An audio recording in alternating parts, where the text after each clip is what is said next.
Emmanuel Hostin, the husband of The View host Sonny Hostin, has been accused of widespread insurance fraud, and Sonny basically admitted to it on camera. Let's talk about it. Like my husband, operates on someone even though they don't have insurance, and then has to sue health insurance companies to get paid for the work that he's been trained his whole life to do. The true sign of the apocalypse is someone that dumb has a law degree.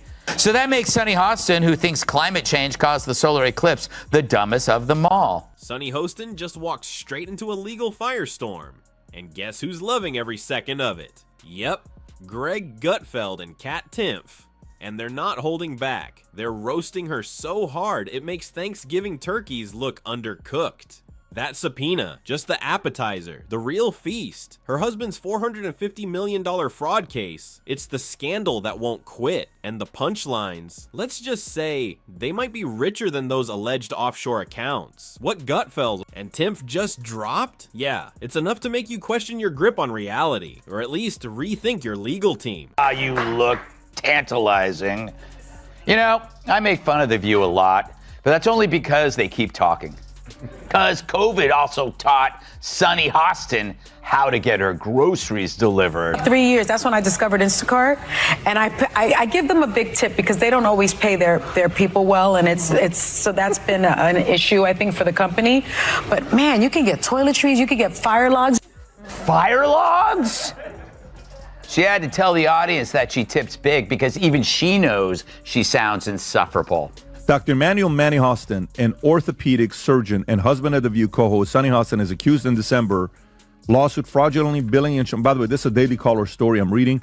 The lawsuit alleges Hostin knowingly provided fraudulent medical and other healthcare services in exchange for kickbacks and or compensation, and names him among nearly 200 defendants in one of New York's largest RICO cases. Sonny Hostin probably rolled out of bed thinking it was just another day to play moral referee on The View. You know the drill, a pinch of smug superiority, a heavy sigh or two, and the usual sermon for the rest of us peasants. But plot. Twist. Karma had other plans. Because while she was busy preaching about ethics, justice, and how we're all just slightly beneath her, boom. Headlines dropped like a judge's gavel. Turns out her husband's wrapped up in a fraud case. So massive, it makes Bernie Madoff look like he was running a juice stand.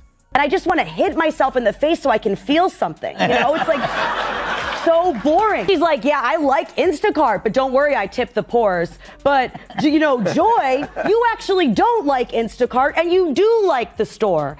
And then Joy is like, yeah, I do. I like to go to the store. I like to walk around and see what's at the store, what I do want, what I don't want. Maybe I want tuna fish, and I just want to hit. Greg and Kat? Oh, they ate this one up. Gutfeld looked like he just finished a 5-star meal, wiping his hands after serving punchlines like slices of dry aged hypocrisy, carved fresh at the table. This wasn't your average segment. It was a full course roast. Fine china, smug glaze, served hot, and Kat. She glanced at that headline and laughed like someone who's been waiting to cash in the receipts. Years in the making. It's about The View. It's become like a medical hospital that displays human misfailure. Like it's like here, let's look at this political oddity. You know, it's like it really is like the left-wing equivalent of a carnival sideshow, except instead of bearded ladies and fat clowns and two-headed cows. Well, let me rephrase that. But The View is a victim of the sunk cost fallacy. You know, how can you now speak the truth and when for years you've been telling lie after lie after lie? Now you're carrying this big bag of rocks around you because it's too harmful for their ego to admit that we really were dishonest. And they could be honest. All they would have to say is, look, we hate Trump so much. We were willing to lie about Joe Biden because we felt he was preferable. We thought our lying and our cover-up was on your behalf.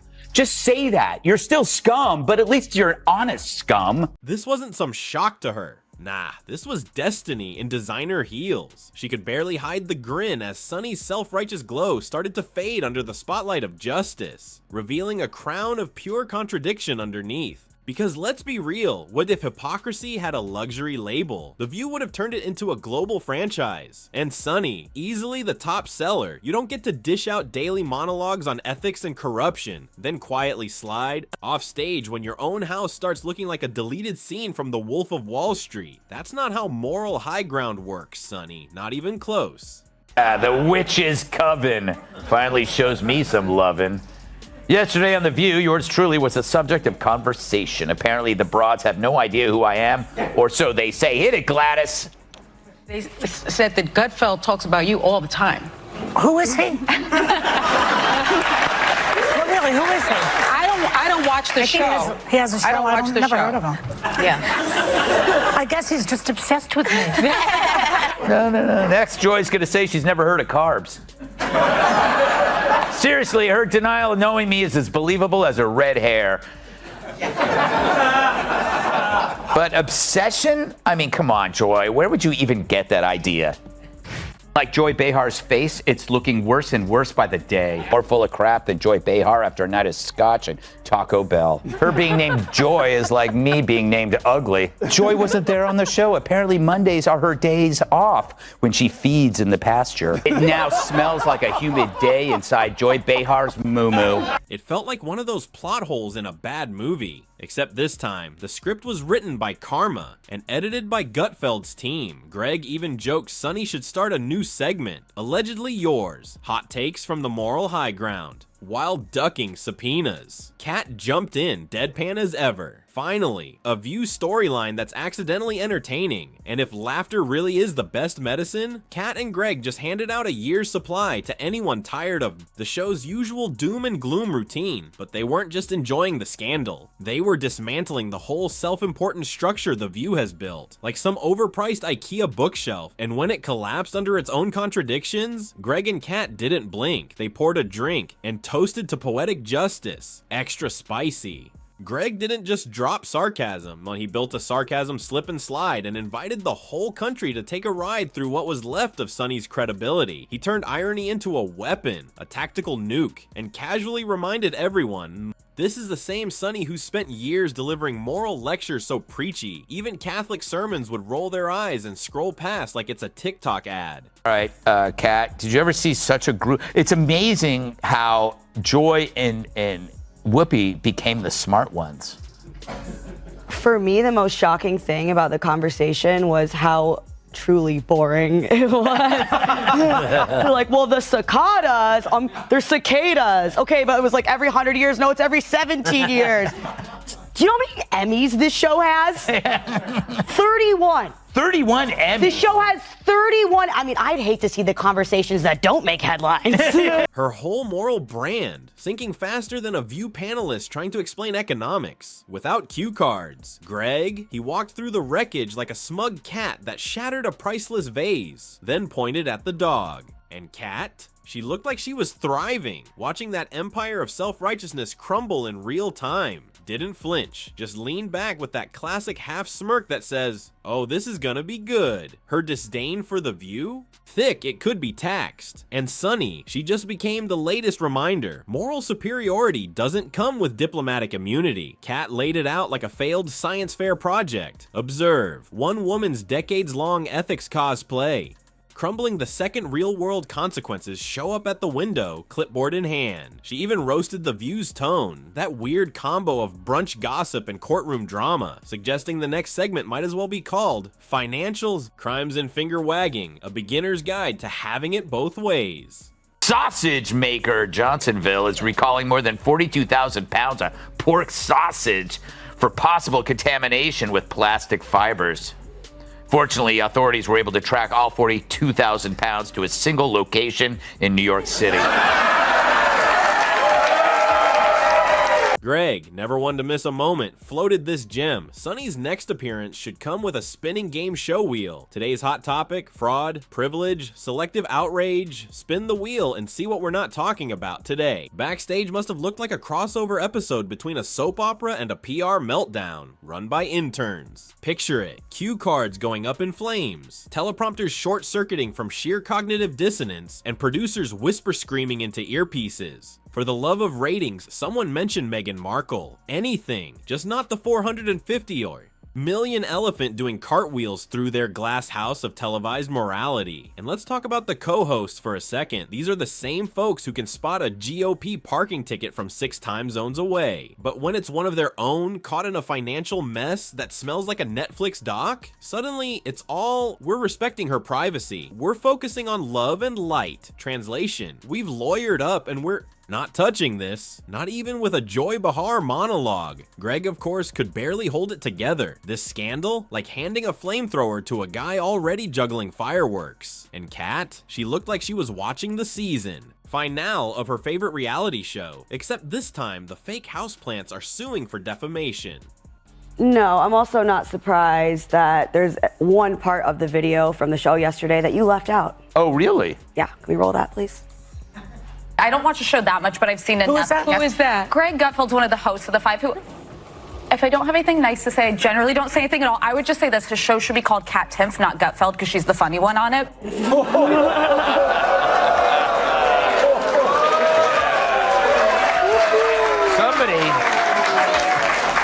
Somebody's flirting with little Kat over here. Well, she's the Republican one at the table, but I just think as a libertarian, I'm always looking to find common ground with other people because nobody really shares my politics. So I find some common ground in The View where she thinks I'm funny and I agree.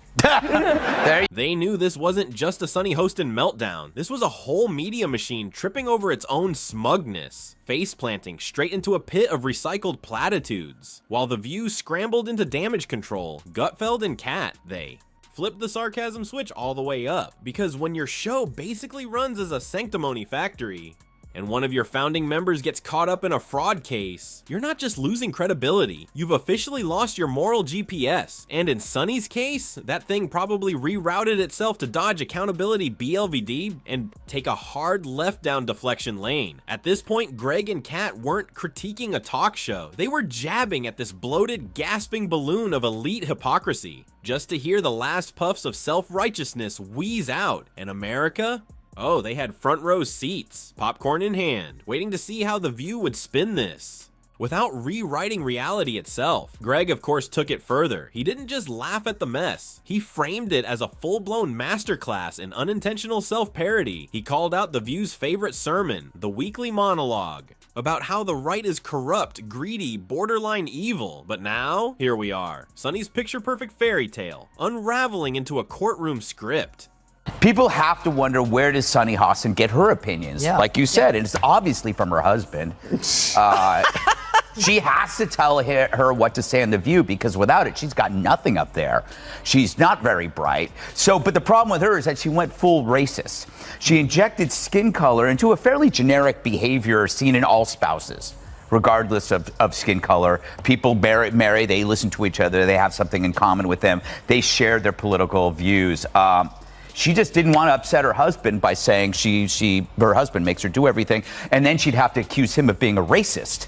Because if he told her that this is what white women do, then he's a racist.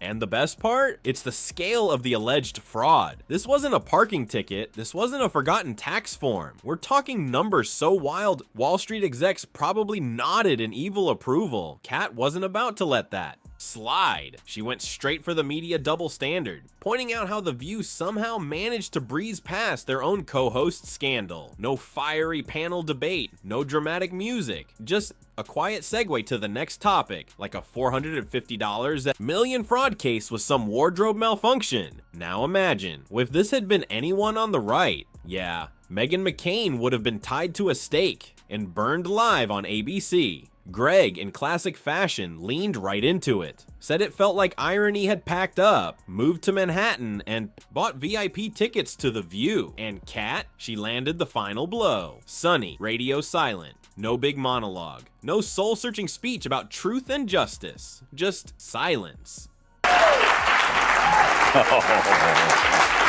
You know who just stunk up The View. The Bidens joined The View this morning for the entire hour. The audience was caught off guard, but knew something was up when they saw a dozen Secret Service agents and 2 embalmers.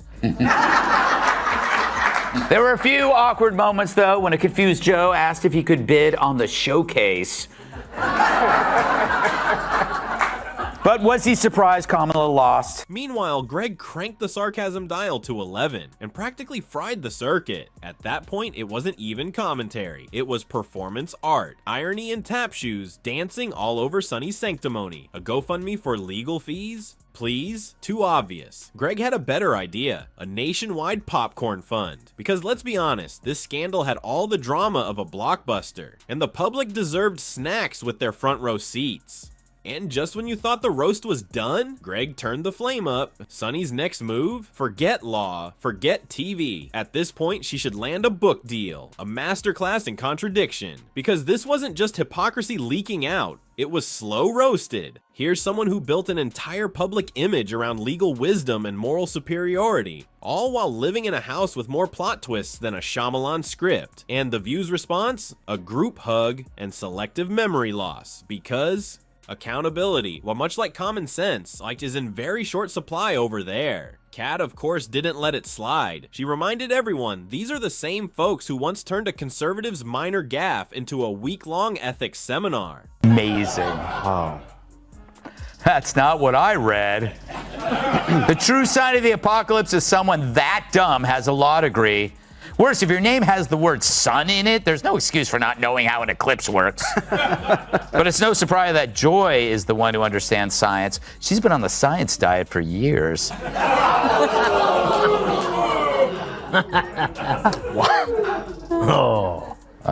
They're turning on me. So that makes Sonny Hostin, who thinks climate change caused the solar eclipse, the dumbest of them all. Because everyone knows the moon caused the eclipse, which is controlled by the View's gravitational pull.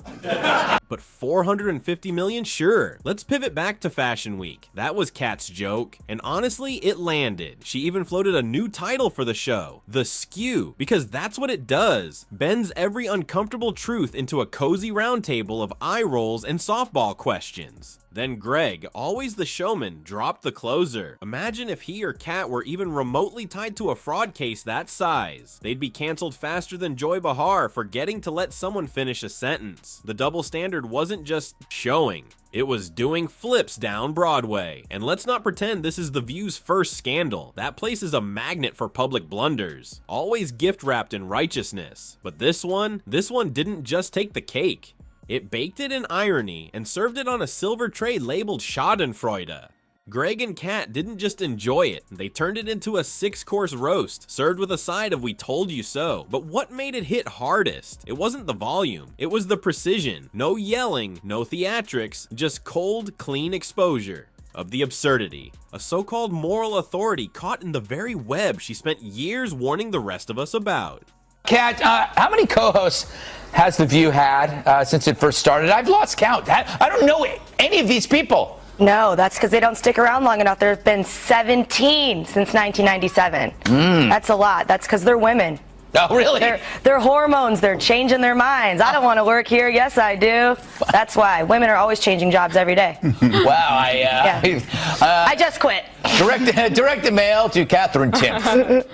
Not me. I disavow everything she just said. And The View, they just kept spinning, round and round, hoping the storm would blow over. Spoiler alert, it won't. Not while Gutfeld and Timpf still have mics. And sarcasm in working order. Because the real story here, it's not just the scandal. It's what the scandal exposes. The smug little ecosystem that is The View. A place where accountability gets outsourced. Double standards get imported. And reality, that gets tossed into a cable news spin cycle and rinsed with denial. Meanwhile, Sonny's legal team is probably doing yoga to stay calm. The rest of us, we're here for the comedy. Greg and Kat did what they do best, called out the hypocrisy, laughed right in its face, and handed it back to us, styled like a sitcom. Except this time, the sitcom comes with a court date and a $450 million twist. Sure, The View might act like it's business as usual, but thanks to Greg and Kat, this one's carved into the wall of hypocrisy, bold headline and all, Sunnyside fraud. And no matter how much spin, lighting, or concealer they throw on it, the facts and the punchlines aren't going anywhere. And you can bet Greg and Kat will be right there when the sequel drops.